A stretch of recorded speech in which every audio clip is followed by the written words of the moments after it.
During this global pandemic and era of social distancing, I've been doing my interviews from home.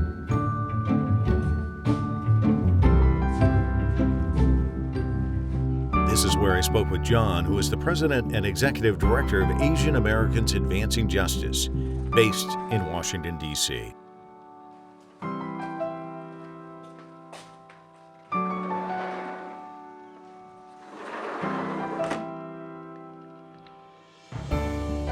His organization fights for Asian American civil rights through education, litigation, and public policy advocacy.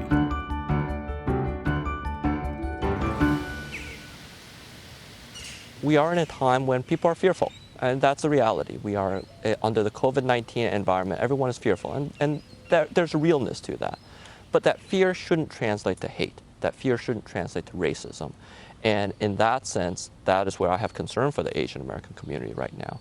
I have concern that Asian Americans are getting stereotyped, are getting targeted for reasons that have to do with more misinformation than real information. John is an experienced attorney with more than 2 decades of policy, litigation, and corporate experience. He served as a senior advisor to U.S. President Barack Obama during his administration. Since the pandemic started, the organization he leads has collected and tracked hate crimes and other racist events through its website, Stand Against Hatred. Give me some personal stories. I mean, have you been affected? What are some of the things? I mean, I'm sure you hear the stories. What are some that really resonate with you?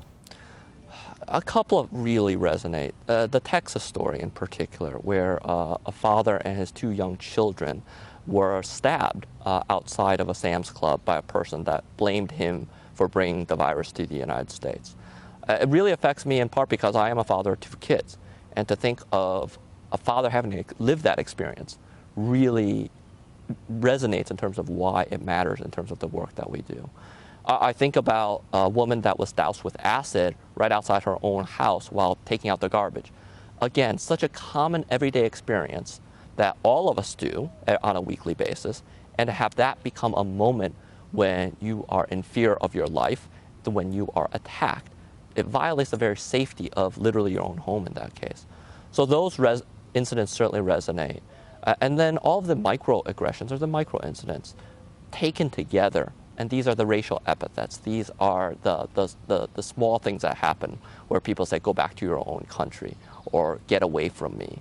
That taken together really causes us to worry about sort of where we are headed, but just how Asian Americans are viewed right now in this moment.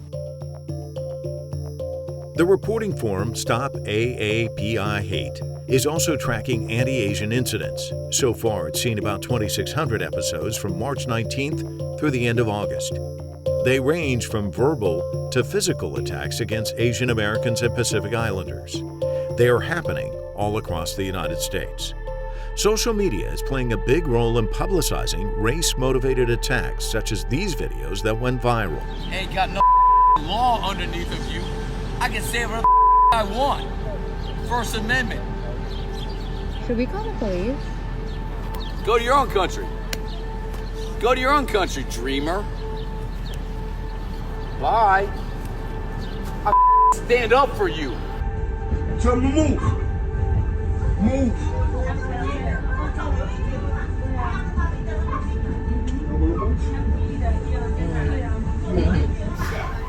You stupid.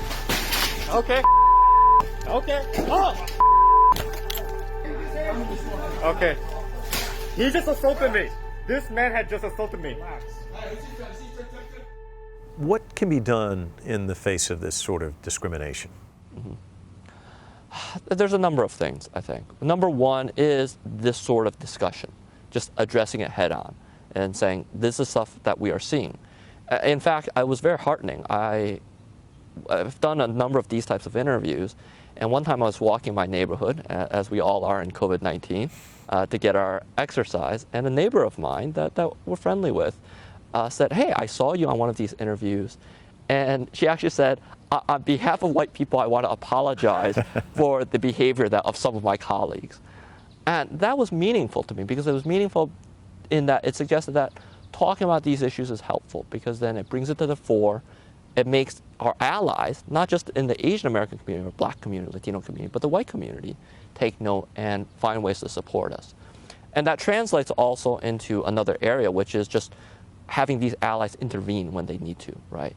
I've talked about these hate incidents that have occurred. One of the beautiful things that happened is in that Sam's Club incident, a person came in and stopped the attacker and said, whoa, this is wrong, and really kept that incident from getting even worse. And that's also what we need in this moment, is having people be allies by intervening. And that's certainly something that my organization is working on in terms of training people how to do that. I was reading here you've got a bystander training program. Talk to us about what you teach there. Sure. And this is a wonderful program. So this is a program that we actually started and redeveloped in the COVID-19 age. So, we saw this anti-Asian racism happening. We saw this bullying, we saw these attacks, and we said, okay, what can we do about it? Obviously, we could educate the media and tell them that using racist terms is wrong and help turn the table that way with the narrative.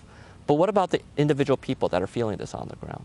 And so one thing that we realized would be helpful is teaching people how to respond in these moments. And through a partnership with an organization called Hollaback, a partnership that we've had for a while, we developed this bystander intervention training. So what is this? It's really simple. It's giving people common sense techniques to do something if you see an incident of hate, right? So if you're on the subway and you see someone start hurling racial epithets at someone that's Asian, then there's a couple of things you could do. First, we want you to be physically safe. We don't want you to be a superhero. We don't want you to do something that would put yourself in harm's way. But there's little things you can do, whether it's simply asking that victim, hey, are you okay? Helping that victim to get to wherever she or he needs to go. Whether it is calling over a public transit official to help out with the situation. If you feel powerful enough, if you are a 6'2" football player that feels like you're in this position that you could do it, you could call out the racism and tell that person, that's not okay, stop that, right? You get other people to come in to be involved, to help record the incident, right? And then you can help to report that afterwards. Because all of these pieces help to de-escalate the situation, helps to make the victim be in a better place, right? Because we're trying to reduce the trauma of the victim. So those are the types of things that we teach. It's a very simple 1-hour course that we are doing by webinar. And we've trained in 4 months over 12,000 people. What are the takeaways from some of those people? What do you hear back from them? We're hearing that it's empowering. Now, so what's interesting is, on one level, we hope they never have to use it, right? Because that means that they are not seeing a racist incident. But what we are hearing is that now they know what to do, number one. And number two is that not only do they feel like they are able to help others, but they feel more comfort in themselves, more confident in themselves about, I know how to respond to this situation.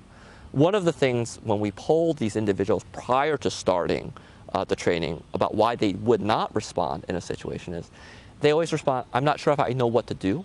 I'm not sure if I would make the situation worse. So by this simple training, and when I say simple, they're very often common sense techniques. It really emboldens people, empowers people to say, okay, I'm confident now that this is okay to do. U.S. President Donald Trump often refers to COVID-19 as the Chinese virus. He defends the use of the phrase because the virus comes from China. It's not racist at all, no, not at all. It comes from China. That's why. It comes from China. But public health officials have warned against naming infectious diseases in any way that could have discriminatory effects on people or nations. So I was mentioning this health official with the WHO saying that these words may seem trivial unless you're one of the people affected, and he's right. So talk to me about how painful it is to hear the president speak in the way he does. It's very painful because it has a direct effect on people. And what I mean by that is we have individuals that are afraid to come out of their house for fear of being targeted for hate incidents, racial epithets, and the like. And if you think about it, it's silly. What I mean by it's silly is that there's no benefit to calling it a Chinese virus. Science and medicine all agree that there's no benefit to that. It's a virus that knows no borders. But there's a clear cost, a cost to the community in terms of the fear and potential violence that causes. The other thing that strikes me about all of this is that there's a reason that the WHO, the CDC agree that we shouldn't use this. A lot of people early on in this pandemic, when we started criticizing the use of the word Chinese viruses, they said, well, we always called it the Spanish flu. What was wrong with that? Why are you changing that? And actually, the reason is the Spanish flu is a good example of why we shouldn't use these terms. The Spanish flu most likely started in Kansas. The only reason they called it the Spanish flu was because it was World War I. The US did not want to claim it as their own problem. The Germans did not want to claim it as their own problem. Spain was neutral, and as a result, they both agreed to call it the Spanish flu. As a result, for now 100 years, people think that this flu was caused by Spain. That's the same issue here, is the flu is not caused by a country. It is, these diseases are diseases that are medical issues that know no borders, know no politics, know no countries. And in that sense, we have to treat it as a virus, treat it as a medical condition, and not as some issue related to a country. Asians have been targeted by discriminatory laws and practices since first arriving in the United States. In the early 20th century, many immigrants from China were quarantined and given invasive medical exams without consent or any evidence of disease. Public officials at the time tried to justify anti-immigration legislation by claiming Chinese people specifically were carriers of diseases like smallpox and the bubonic plague. It seems like when it comes to one race, Asian Americans seem to be singled out. It's okay, it's carte blanche. What's your sense, and how do you turn the corner on that? This is one of the areas where Asian Americans generally, and certainly Chinese Americans in this case, fall into this what we would call perpetual foreigner syndrome. This syndrome that no matter how long we've been in this country, we are viewed as foreigners. Somehow our loyalties may lie elsewhere. And we have seen this historically, whether it's the Chinese Exclusion Act in 1882, whether it's the incarceration of Japanese Americans, and I emphasize Americans during World War II on so-called notions of patriotism, or the targeting of Muslim Americans and South Asian Americans after 9/11. Unfortunately, we've seen that throughout history. At the same time, I think it just goes to a structural issue that we have. And this is not just the United States. Many countries have this in terms of seeing other people as foreigners or other people as the other to be feared. And that's where I think, and you see this with the Black Lives Matter movement right now, it's just we're trying to take a reckoning of all of that and try to come to a better understanding of the fact that we are all better together rather than seeing us as individuals in different ethnic enclaves.